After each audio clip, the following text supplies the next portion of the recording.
ஏன்னா மேடம் சொன்ன மாதிரி இன்றைய காலகட்டத்தில் நம்ம உடம்ப நோய் நொடி இல்லாமல் பார்த்துக்கிறது தான் பெரிய விஷயம். கரெக்டுங்களா? ஸோ சார் வந்து எப்படி அந்த ஆகாரம் என்ன எதை எடுக்கணும், எப்படி ஹெல்த்தியாக இருக்கணும்னு சொன்னாங்க.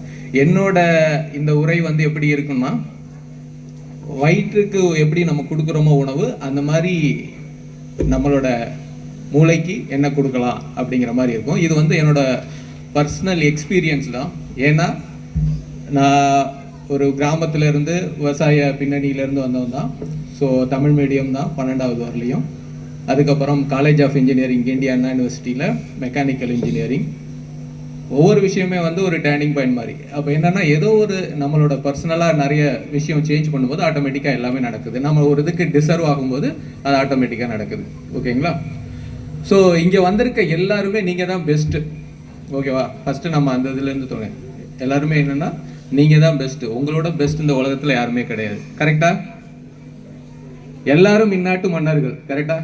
அதில் யார் ஹீரோ, யார் ஹீரோயின்? நீங்கள் தான். கரெக்டாக? பெரும்பாலும் நம்ம ஒருத்தவங்களை முதல்ல பார்த்த உடனே என்ன கேட்போம்? வாழ்க்கை எப்படி போகுது? கரெக்டா? அதே கொஸ்டினை நம்மகிட்ட கேட்டால் என்ன சொல்லுவோம்? எங்க வாழை இலையில ஊத்துன ரசம் மாதிரி போகுது, எந்த பக்கம் போகுதுன்னு அதுக்கும் தெரியல, நமக்கும் தெரியல. கரெக்டா? சூப்பர். அதுதான் உண்மை. என் ஃப்ரெண்ட்கிட்ட பேசிடும்போது அவன் என்ன சொல்றான், ஒரே கவலையா இருக்கு அப்படின்னா. என்ன கவலைன்னா, வாழ்க்கையில கவலைப்படாம இருக்கிறது எப்படி நினைச்சு அவனுக்கு ஒரே கவலையா இருக்கான். எல்லாருக்கும் அதே கவலை தானே. பிள்ளைங்க என்ன ஆவாங்களோ, ஃபியூச்சர் எப்படி இருக்குமோ, இப்போ உள்ள வேலை அடுத்த வருஷம். என்னன்னா, வேலையை பொறுத்தவரையும் சொன்னோம்னா, வேலை கிடைக்கிறது பெரிய கஷ்டமா இருக்குது. வேலை கிடைச்சதுக்கு அப்புறம் அதை காப்பாத்திக்கிறது அதை ஒரு பெரிய கஷ்டமா இருக்கு. கரெக்டா? எல்லாருமே பெரும்பாலும் ஜாப் கோயர்ஸா தான் இருப்போம். பிசினஸ் அதுக்கு மேல நிறைய சேலஞ்சஸ் தான் இருக்கு. இப்போ நான் இன்னைக்கு இந்த இதுல வந்து குயிக்கா முடிக்கிறேன். இந்த பிரெயினுக்கு வந்து நம்ம கொடுக்குற உணவு அப்படின்னா ஒரு 5 பாயிண்ட் சொல்கிறேன். ஒன்று வந்து ப்ராப்ளம் எப்படி ஹேண்டில் பண்ணுறது, அடுத்தது வந்து நம்மளோட எண்ணம் எப்படி இருக்கணும், அடுத்து வந்து ஹேபிட் பழக்க வழக்கங்கள், அடுத்து வந்து ஸ்கில்லு, அடுத்தது வந்து ஃபெயிலியர். ஸோ இது 5 பாயிண்ட்டை பற்றி குயிக்காக முடிக்கிறேன். First problem. யாராச்சும் ப்ராப்ளமே இல்லாமல் யாரும் இருக்குமா? யாராச்சும் ப்ராப்ளமே எனக்கு இல்லை சார், 100% நான் ஓகே அப்படின்னு யாராச்சும் கை தூக்குங்க. ப்ராப்ளமே இல்லாமல். ஓகே, சின்ன குழந்தைங்களுக்கு ப்ராப்ளம் இருக்காது. Very good. பெரிய பாராட்டு கொடுங்க. ஏன்னா தைரியமாக கை தூக்குறதுக்கு ஒரு கட்ஸ் வேணும். கரெக்டாக? அது வந்து ஸோ பெரும்பாலும் என்னென்னா, ப்ராப்ளம் வந்து இல்லாமல் வாழ்க்கை கிடையாது. பட் சின்ன சின்ன ப்ராப்ளம், இந்த நம்ம ஊரில் சொல்லுவாங்க, ஈர பேனாக்கி பேனை பெருமாளாக்குறது. சின்ன ப்ராப்ளம், அதையே நாம தான் நினச்சி பெருசாக்குறோம். இன்னொன்று வந்து இல்லாத ப்ராப்ளத்தை இருக்கிறதா நினச்சி வாழ்ந்துக்கிட்டு இருக்கிறோம். ஓகேவா? உதாரணத்துக்கு சொல்லணும்னா, இந்த ப்ராப்ளம்ஸ் எல்லாத்தையும் கிரியேட் பண்ணுறதுக்கு நாமளாக தான் இருப்போம். ப்ராப்ளமே இருக்காது, பட் நாமளாக கிரியேட் பண்ணுவோம். ஒரு கதை சொல்லணும்னா, ஒரு விவசாயி வந்து அவரோட பையனை வந்து நல்ல MBA எல்லாம் படிக்க வச்சு நல்ல வெளியூர் காலேஜில், பெரிய காலேஜில் படிக்க வச்சுருக்காரு. இவர் என்ன பண்ணுவார், இந்த விவசாயத்தில் இயற்கையான முறையில் இந்த தானியத்திலேருந்து எண்ணெய் எல்லாம் பிரித்து எடுக்கிற செக்கு. ஓகேவா? நான் ஒரு சில கதை சொல்லுவேன், இது உங்களுக்கு தெரிஞ்சிருந்தாலும் தெரியாத மாதிரியே கேளுங்க. ஓகேவா? ஸோ அவர் வந்து இந்த செக்கு எண்ணெய் போட்டு ஆட்டிக்கிட்டு இருக்காரு. ஓகேவா? அப்போ வந்து அந்த பையன் MBA எல்லாம் முடிச்சுட்டு ஊருக்கு வர்றான். ஊருக்கு வந்து பார்க்குறான், மாடு மட்டும் போயிட்டே இருக்குது. அப்பாவை காணும். அப்பாட்ட, என்னப்பா நீ விட்டுட்டு போயிட்ட, மாடு பாட்டுக்கு போயிட்டு இருக்க, நின்றுச்சுன்னா என்ன பண்ணுவ? வேலை நடக்காது இல்லை, நின்றுச்சுன்னா, மாடு பாட்டுக்கு நின்றுச்சுன்னா என்ன பண்ணுவ அப்படின்னு கேட்குறோம். உடனே அப்பா சொல்கிறாரு, அதான் மாட்டு கழுத்தில் மணி கட்டியிருக்கேன் தம்பி, நின்னா மணி சவுண்டு நின்றோம், அதனால நான் கண்டுபிடிச்சிருவேன் அப்படின்னாரு. உடனே அவன் யோசிச்சான், சரி மாடு வந்து சுத்தாம ஒரே இடத்துல நின்றுக்கிட்ட தலையை மட்டும் ஆட்டிக்கிட்டு இருந்தா எப்படி கண்டுபிடிப்பேன்? கரெக்டு தானே? MBA படிச்சிருக்கான், பெரிய அறிவாளி, எல்லாமே கரெக்டு தான். அவருக்கு அவங்க அப்பாவுக்கு ஒன்றுமே புரியல. நீ சொல்கிறது கரெக்ட் தம்பி, அதுக்கு தான் இந்த மாட்டை நான் வந்து காலேஜுக்கு அனுப்பி MBA எல்லாம் படிக்க வைக்கல. ஓகேங்களா? ஸோ அந்த மாதிரி நம்ம படிக்கிறதுனால நம்ம யோசிச்சு என்னன்னா, ஒன்றுமே இல்லாத ப்ராப்ளத்தை பெரிய ப்ராப்ளமாக கொண்டு வந்துடுறோம். ஓகேங்களா? ஸோ இப்போ ப்ராப்ளத்துக்கு காரணம் யாரு? நாம தான். ஓகேவா? ஓகே. ஸோ இது பெரும்பாலும் இண்டஸ்ட்ரியில் எல்லாருக்கும் தெரியும். ப்ராப்ளம் வந்தால் 2 வகையில் நம்ம சால்வ் பண்ணலாம். ஓகேவா? ஒன்று வந்து ஒரு ப்ராப்ளம் வந்து நம்ம கண்ட்ரோலில் இருக்கும், இன்னொன்று வந்து நம்ம கண்ட்ரோலில் இருக்காது. கரெக்டாக? ப்ராப்ளம் பற்றி நம்ம கண்ட்ரோலில் இருக்கிற ப்ராப்ளத்தை பற்றி கவலைப்பட தேவையில்லைல்ல, ஏன்னா அதான் நம்ம கண்ட்ரோலில் இருக்குது. நம்ம கண்ட்ரோலில் இல்லாததை பற்றியும் கவலைப்பட தேவையில்லை. அப்போ ப்ராப்ளத்தை பற்றி கவலைப்பட தேவையில்லை. ஒன்று நம்ம கண்ட்ரோலில் இருக்கும், இன்னொன்று நம்ம கண்ட்ரோலில் இருக்காது. ஸோ மழை, வெள்ளம் இதெல்லாம் நம்ம கண்ட்ரோலில் இருக்காது, அதை பற்றி கவலைப்பட தேவையில்லை. சில பேருக்கு பவர் கட் ஆனால ஐயோ பவர் கட்டாச்சு, எங்கள் வீட்டில் அப்படி தான் பவர் கட்டாச்சு, பாரு கால் பண்ணுங்க, அங்கே கால் பண்ணுங்க, வந்துடும். பவர் கட் ஆனால் என்ன? கரெக்டா? ஸோ அந்த மாதிரி பார்க்கலாம். இப்போ ப்ராப்ளம், ஓகே, ப்ராப்ளம் இல்லாமல் இருக்கிறதுக்கு ஒரு நல்ல தாட் வேணும். கரெக்டா? எண்ணம் தான் வாழ்க்கை. வள்ளுவர் சொன்ன மாதிரி வெள்ளத்தனைய மலர் நீட்டும் மாந்தர்தம் உள்ளத்தனைய உயர்வு. ஓகேவா? அப்போ நம்ம உள்ளம், நம்மளோட ஊக்கம், அதை பொறுத்து தான் நம்மளோட உயர்வும் இருக்கு. ஓகேங்களா? அப்போ அந்த நல்ல எண்ணத்துக்காக என்னென்ன பண்றோம் அப்படின்னு யோசிச்சு பார்ப்போம். டெய்லி சாப்பிட்றோம் 3 வேளை, பட் நல்ல எண்ணத்துக்காக என்ன பண்றோம்? ஏன்னா நம்மளை சுத்தி பார்த்தீங்க அப்படின்னா எங்க போனாலும் நெகட்டிவ் நியூஸ் தான். கரெக்டா? டிவி ஆன் பண்ணீங்கன்னா நெகட்டிவ் நியூஸ், மொபைலில் பார்த்தா நெகட்டிவ் நியூஸ், நம்மளை சுற்றி எல்லாரும் பேசிட்டு இருக்காங்களா, நெகட்டிவ் நியூஸ். அப்போது இந்த இடத்துல பாசிட்டிவாக எப்படி லைஃப்பை கொண்டு போகிறது, குழந்தைங்களை எப்படி பாசிட்டிவாக வளர்க்குறது யோசிச்சிருக்கோமா? சுற்றி உள்ளது எல்லாமே நெகட்டிவாக இருக்குது, அப்போ நம்ம மட்டும் எப்படி பாசிட்டிவாக இருக்கிறது அப்படின்னா, அதுக்கு தான் நம்ம இந்த இடத்துல புத்தகங்கள் தான் நமக்கு துணை. புத்தகம் படிக்கிற ஹேபிட் வந்து இந்த 2025 ஜனவரி 1 வந்து நிறைய பேர் ரெசல்யூஷன் எடுத்திருந்தாங்க. மொபைல் பார்க்குறத குறைச்சிட்டு புத்தகம் வாசிக்கிறத அதிகப்படுத்தணும். ஸோ நம்மளும் அந்த மாதிரி புத்தகம் வாசிப்பு கொண்டு வருவோம். இப்போ கடந்த 5 வருஷமா நீங்க எந்த புக்கு வாசிச்சிருந்தீங்களோ அதோட ரிசல்ட் தான் இப்போ நாம இருக்கிறது. அப்போ நெக்ஸ்ட் 5 இயர்ஸ் இப்போ இருக்கிற மாதிரியே இருந்தோம் அப்படின்னா, நம்மளோட எண்ணத்தை அப்படியே வச்சிருந்தோம்னா நெக்ஸ்ட் 5 இயர்ஸும் இப்படி தான் இருப்போம். அப்போ புத்தகம் வாசிக்கிறது மூலமா, நல்ல அந்த ஆடியோ இதெல்லாம் கேட்கறது மூலமா நம்மளோட எண்ணத்தை நம்ம உருவாக்க முடியும். ஓகேங்களா? அந்த எண்ணம் தான் நான் சொன்ன 3வது பாயிண்ட், ஹேபிட்டை உருவாக்குறது. ஓகேவா? ஹேபிட்னா பழக்க வழக்கங்கள், எல்லாருக்கும் தெரியும். கரெக்டா? சில பேர் நம்ம சின்ன பிள்ளையில படித்ததையே அப்படியே வச்சிருப்போம். ஒரு பையன் என்ன பண்ணானா, ஒரு கிளாஸ்ல வந்து ஒரு வாத்தியார், இங்கிலீஷ் வாத்தியார், அவர்கிட்ட போயிட்டு, சார் எனக்கு ஒரு டவுட்டு, நட்டுரைன்னா என்ன சார் அப்படின்னாலும். நட்டுரைன்னா என்ன சார்? வாத்தியாருக்கு, இங்கிலீஷ் வாத்தியாருக்கு புரியவே இல்லை. என்னடா கேட்குறான், நமக்கு தெரியாத வார்த்தையா இருக்கும் போல அப்படின்ட்டு அவர் பயந்துக்கிட்டே, நான் பார்த்துட்டு வந்து சொல்கிறேன்டா அப்படின்ட்டு அவரும் டிக்ஷனரி எல்லாம் புரட்டி பார்க்குறாரு, நட்டுரை என்னன்ட்டு.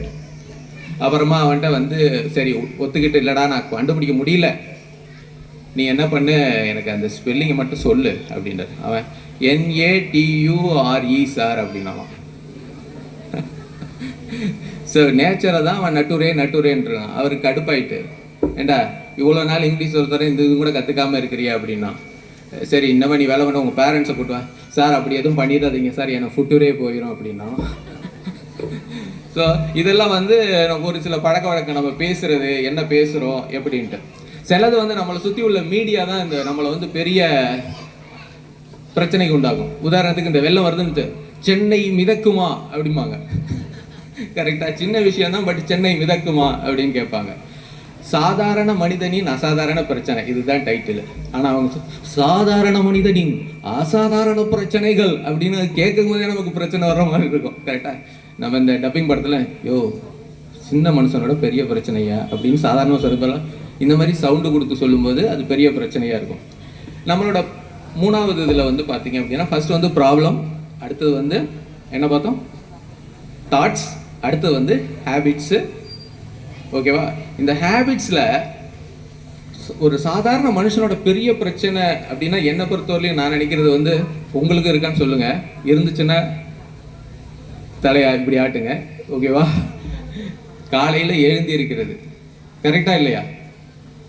கரெக்ட் டைமுக்கு காலையில் 6 மணிக்கு எழுந்திருப்போம். ஒருத்தர் சொன்னார் ஒரு வீடியோவில், 5 மணிக்கு எழுந்திருந்தால் அறிஞனாகலாம், 6 மணிக்கு எழுந்திருந்தால் மனிதனாகலாம், 7 மணிக்கு எழுந்திரிச்சா எருமை அப்படின்னாரு. கரெக்டா?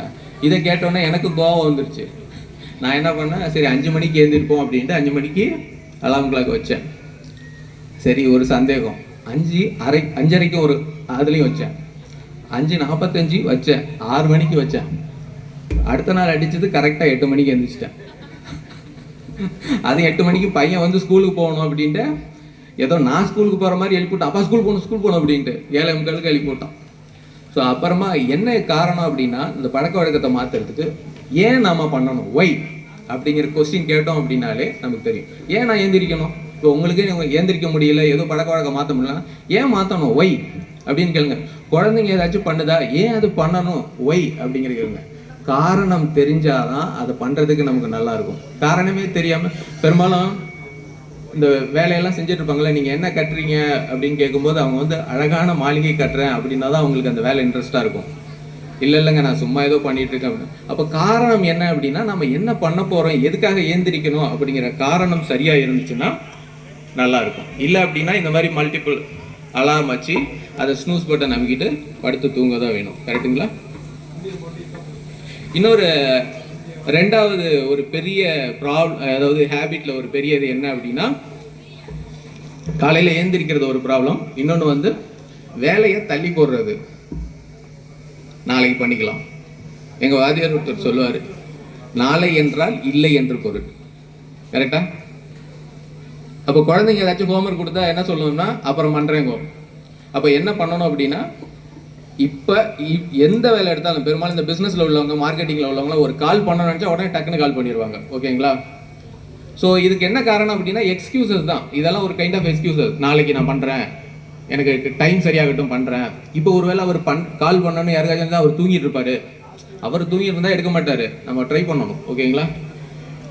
இந்த எக்ஸ்கியூசஸ் எப்படி சொல்லணும்னா, என்னோட ஸ்கூலில் ஒரு வாத்தியார் சொல்லுவார், பெரும்பாலும் இந்த ஸ்டூடெண்ட்ஸ் எக்ஸ்கியூஸ் எப்படி சொல்லுவாங்கன்னா, உளுந்திருந்தா வடை சுடலாம், ஆனால் என்ன தான் இல்லை. கரெக்டா? ரெண்டுமே இல்லை. பட் அவன் சொல்கிறத பார்த்தீங்க அப்படின்னா ஏதோ இருக்கிற மாதிரியே இருக்கும். பெரும்பாலும் இப்போ உள்ள கம்பெனிஸ்ல எல்லாம் நடக்கும். கிளைண்ட் கிட்ட பேசும்போது ஏதோ பண்ணுற மாதிரியே பேசுவோம், கடைசியில் ஒன்றும் இருக்காது. அந்த மாதிரி இருக்கும். ஓகேவா? நாலாவது அடுத்த டாபிக் வந்து ஸ்கில்ஸு. ஸோ நம்மளே யோசிச்சு பார்ப்போம், லாஸ்ட் 6 months நம்ம என்ன கற்றுக்கிட்டோம், புதுசாக என்ன கற்றுக்கிட்டோம். இப்போ எல்லாமே நான் என்னோட ஃபீல்டு சொல்கிறேன், ஜென்ஏ அப்படின்னு சொல்கிறோம், ஏதோ சொல்கிறாங்க. அதில் என்ன தான் இருக்குது? நம்ம பண்ணுற வேலையெல்லாம் மெஷின் பண்ணோம் அப்படிங்கிறாங்க. உண்மையா? அப்போ நம்ம பண்ணுற வேலையை மிஷின் பண்ணால் நமக்கு வேலை இருக்காதா அப்படின்னா அந்த மாதிரி நிறைய கொஸ்டின்ஸ் இருக்கும். கரெக்டாக? எப்போவுமே எந்த டெக்னாலஜி யாரும் பறிக்க முடியாது, உங்களோட வேலையை யாரும் பறிக்க முடியாது. பட் என்னென்னா வர்ற டெக்னாலஜியை நம்ம அடாப்ட் பண்ணிவிட்டு நமக்கு அதை அசிஸ்டண்ட்டாக வச்சுக்கணும். இதுதான் டெக்னாலஜி வேர்ல்டில் ஒரு சூட்சமம். என்ன அப்படின்னா, அந்த இது வந்து என்ன ரீப்ளேஸ் பண்ணுது அப்படிங்கும்போதெல்லாம் நான் அதை அசிஸ்டண்ட்டாக வச்சுக்கிறேன், அவ்வளோதான். ஓகேங்களா? ஸோ அந்த மாதிரி பண்ணலாம். ஸ்கில்ஸில் நிறைய வகை. இப்போ சார் சொன்ன மாதிரி விவசாயம் ஒரு பெரிய ஸ்கில்லு. கரெக்டாக? விளையாட்டு, கலை, technology. No pain there is no pain, no gain. ஓகேவா? பெயின் இல்லாமல் எதுவுமே கெயின் பண்ண முடியாது. ஓகே? நோ, இதுதான் நம்ம ஊரில் சொல்லுவாங்க, இது வந்து நோகாமல் நொங்கு திங்க முடியாது. கரெக்டுங்களா? ஒரு ஸ்கில்லை கற்றுக்கணும் அப்படின்னா மினிமம் 10,000 hours அதில் மாஸ்டராக இருக்கணும். பெரும்பாலும் ஏஆர் ரகுமான் இல்லை கிரிக்கெட்டர் இவங்களெல்லாம் பார்க்கும்போது நமக்கு என்ன, அவங்களுக்கெல்லாம் லக்கி அப்படின்ட்டு அந்த அவங்க அவார்டு வாங்கும்போது அது லக்கின்னு தோணுது இல்லை.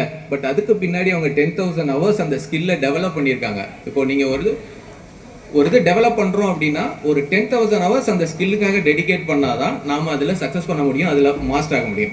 பெரும்பாலும் இந்த சக்ஸஸ்ஃபுல் பீப்புளெலாம் என்ன சொல்கிறாங்க அப்படின்னா, நம்மளோட இன்கமில் 10% ஆஃப் த இன்கம் வந்து ஒரு செல்ஃப் லேர்னிங் நமக்காக ஒதுக்கணும்.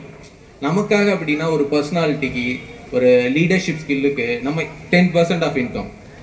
சொல்கிறது புரியுது, பட் எங்கள் கம்பெனியை நஷ்டத்தில் தான் ஓடிட்டு இருக்கு அப்படிங்கிற மாதிரி. கரெக்டாக? ஸோ இருந்தாலும் சம்பவம் இப்போ உள்ள ரிசோர்ஸ் எல்லாம் யூடியூப் அதெல்லாம் இருக்குது. பட் நம்ம எல்லாமே பிளான் பண்ணி 10%. நான் லாஸ்ட் 6 months என்ன ஸ்கில்லு கற்றுக்கிட்டேன் புதுசாக அப்படின்னு யோசிச்சு பாருங்கள். குழந்தைங்களுக்கு இதை ப்ராக்டிஸ் பண்ணுங்கள். புது ஸ்கில்லாக புதுசாக கற்றுக்க சொல்லுங்கள். ஓகேங்களா? எல்லாமே கற்றுக்கிட்டா எதுவுமே வேஸ்ட்டாக போகிறது கிடையாது, ஏதோ ஒரு டைமில் பலனளிக்கும். ஓகே? நாலாவது வந்து ஃபெயிலியர். இந்த காலகட்டத்தில் ஃபெயிலியரை வந்து தாங்கிறதுக்கு, ஃபெயிலியரை வந்து பார்த்தாலே பசங்க வந்து, ஏன்னா அவங்க எல்லாமே மொபைல் ஃபோனில் இருக்காங்க, லைஃபே கலர்ஃபுல்லாக இருக்கும் அப்படின்னு நினைக்கிறாங்க. நம்ம நினைச்சதெல்லாம் நடந்துடும். மொபைல் ஃபோனில் வந்து யாரும் திட்ட மாட்டேங்கிறாங்க, இவங்களுக்கு பிடிக்கலையா ஸ்வைப் பண்ணிட்டு போயிட்டே இருக்காங்க. பட் லைஃப்லையும் அப்படி எதிர்பார்க்குறாங்க. அதனால ஃபெயிலியரை தாங்கிக்கிறது அவங்களுக்கு ரொம்ப கஷ்டமாக இருக்குது. பட் ஃபெயில் ஆக சொல்லுங்கள். நான் என் பையன்ட்ட சொல்லுவேன், ஏன்டா டெய்லிஸ் ஏன்டா கரெக்ட் டைமுக்கு ஸ்கூல் போகிற, ஒரு நாள் லேட்டாக போடா அப்படிம்பேன். ஏன்னா நான் என்ன இன்டென்ஷன்னா அவன் லேட்டாக போகணும் கிடையாது, போய் என்ன பண்ணுறாங்க கற்றுக்கட்டும், ஃபெயில் ஆகட்டும் அப்படின்ட்டு. பட் ஒரு சிலது ஃபெயில் ஆனால் தான் அதில் சக்ஸஸ் கன்வெர்ட் முடியும். நான் வந்து இன்டென்ஷனாக நீங்கள் இப்படி சொல்லிடுறாங்க அப்பாவே சொல்கிறாரு அப்படின்ட்டு போக போட்டுருவான். ஓகேவா? ஃபெயில் ஆகணும். ஃபெயில் ஆனால் தான் நம்ம கற்றுக்க முடியும். நம்ம ஒரு சப்போஸ் நீங்கள் வேலைக்கு போயிட்டு இருக்கீங்க, ஏதோ ஒன்று ஸ்டார்ட் பண்ணுங்க தைரியமா. இப்போ உள்ள காலகட்டத்தில் ஒரு மொபைல் ஃபோனை வச்சு ஒரு பிஸ்னஸ் ஆப்ரேட் பண்ண முடியும். கரெக்டாக? ஆஃபீஸ் தேவையில்லை, எதுவுமே தேவையில்லை. ஒரு மொபைல் ஃபோனை வச்சே ஒரு பிஸ்னஸ் ஆரம்பிக்கும். ரிசோர்ஸ் எல்லாமே ஃப்ரீயாக கிடைக்கிது. ஓகேவா? விதைத்து கொண்டே இரு, முளைத்தால் மரம், இல்லையே உரம். ஓகேங்களா? ஒன்று நம்ம வின் பண்ணால் நம்ம அதுலேருந்து சக்ஸஸ் பண்ணுவோம், ஃபெயில் ஆனால் அதுலேருந்து லேர்ன் பண்ணுவோம். ஓகே? ஸோ அதே மாதிரி அடுத்தவங்க வளர்ச்சியை பார்த்து பொறாமப்படுறது நிறைய இருக்குது. கரெக்டாக? அடுத்தவங்க வளர்ச்சியை பார்த்து எல்லாரும் பொறாமப்படுறாங்கல்ல, நாமளும் அடுத்தவங்க தான் இன்னொருத்தவங்களுக்கு. ஓகேவா? யாரை பார்த்தும் பொறாமப்படக்கூடாது. அப்படி பொறாமப்பட்டால் என்ன ஆகும் அப்படின்னா, கடவுள் மேலே இருந்து பார்த்துட்டு இருக்காரு. ஓகேவா? இல்லை ஒரு யூனிவர்ஸ் பார்த்துட்டு இருக்கு. பொறாமையை அப்படியே திருப்பி போடுங்க. அப்படி பொறாமையை திருப்பி படிச்சு பாருங்க. ஓகேவா?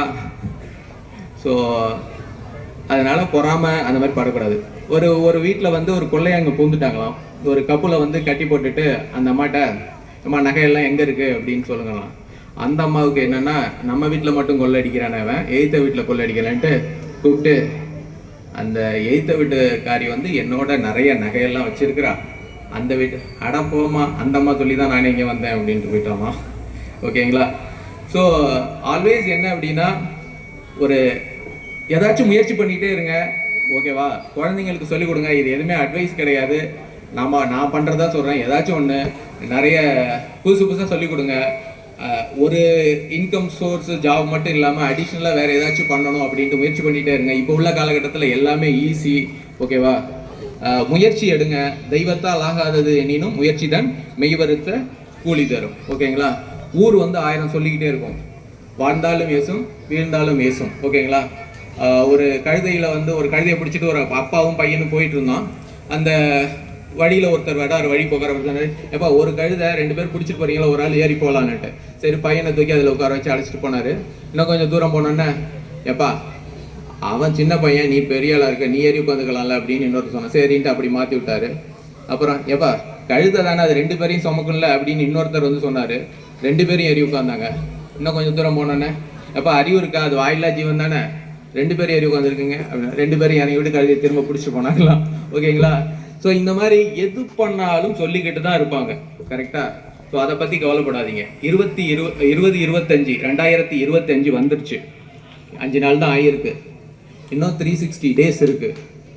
இந்த வருஷத்துக்கு என்ன பிளான் பண்ணலான்னு பண்ணுங்க. ஓகேங்களா? எப்போவுமே இதை 5 பாயிண்ட் ஞாபகம் வச்சுக்கோங்க. ப்ராப்ளம் எப்படி ஃபேஸ் பண்ணுறது. ப்ராப்ளம் கண்டிப்பாக இருக்கணும். கடவுள்கிட்ட நிறைய பேர் வேண்டிக்கிறது, ப்ராப்ளமே இல்லாத லைஃப்பை கொடு அப்படின்னா. ப்ராப்ளம் இல்லாத லைஃப் எதுவுமே கிடையாது. ப்ராப்ளம் வந்தால் தான் பக்குவம் படையும். கல்லடிப்பட்ட மரம் தான் காய்க்கும். ஓகேங்களா? அதே மாதிரி எண்ணம் வந்து நல்லா இருக்கட்டும். இது எல்லாமே பெரியவங்க, குழந்தைங்க, ஃபேமிலியாக இதெல்லாம் ப்ராக்டிஸ் பண்ணலாம். எண்ணம் நல்லா இருக்கணும். ஹேபிட் நல்லா இருக்கட்டும். ஸ்கில்லு, என்ன ஸ்கில்லு கற்றுக்குறோம், ஃபெயிலியர் ஆகிறதுக்கு ரெடியாக இருக்கணும். ஓகேங்களா?